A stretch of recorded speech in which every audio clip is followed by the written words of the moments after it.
Happy Monday, everybody. And this is your weekly mortgage update video to give you some non-biased, non-media based insight on where the housing market is at and where I feel it's going. So there's no doom and gloom here. There's no clickbait. This is just me talking. Okay. If there's anything you want me to research, again, please let me know. Simply reply to my email as you already have my contact information. And I love the feedback I've been getting from these emails. So thank you. I appreciate you so much. Let's get right into it. So last week was a very positive week for the markets. Remember, I was talking about the CPI or consumer inflation report. It came out on Wednesday and it came in showing that inflation is on a steady downward trend. And this is great for mortgage rates. And we like this.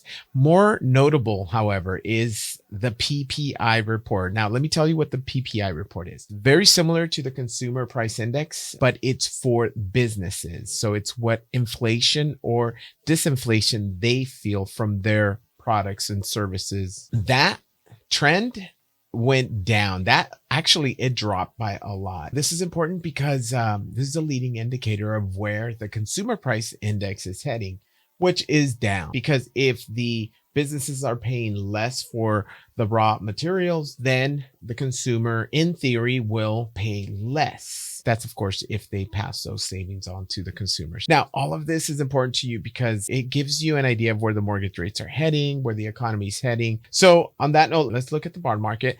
I follow the 10-year yield. Today, it's at 3.59%, as you can see, which is not good. Remember, the lower this number, the lower the mortgage rates go. And this number here is not what we're looking for. And we're going to see in a little bit what effect this had on the rates. As far as the economic calendar, there's really nothing of significance today. In fact, it's a pretty quiet week. Jobless claims on Thursday. That's the only report that I feel will have an income or an impact. And that's basically the unemployment rate. If unemployment goes up, that means the economy is slowing down. That means it's good for inflation, which is going to cause inflation to drop, which is good for mortgage interest rates. Now, let's take a look at rates. We're at about 6% on VA and FHA. So they're the same. Conventional did go up about a quarter of a point. We were already hitting that 6.5% and it went up to 6.75. All of these are based on a no cost or no points scenarios. And yes, rates did go up a little bit and I'll keep you posted, good or bad. Okay. You can follow me on Instagram at Luis Renteria _home loans. And I usually post daily updates there. They're quick little 30-second videos, unlike this one. So bottom line, active home buyers, in short, stay the course. Like I've been saying, make sure you are buying for the right reasons. Of course, if your job is iffy, sit tight.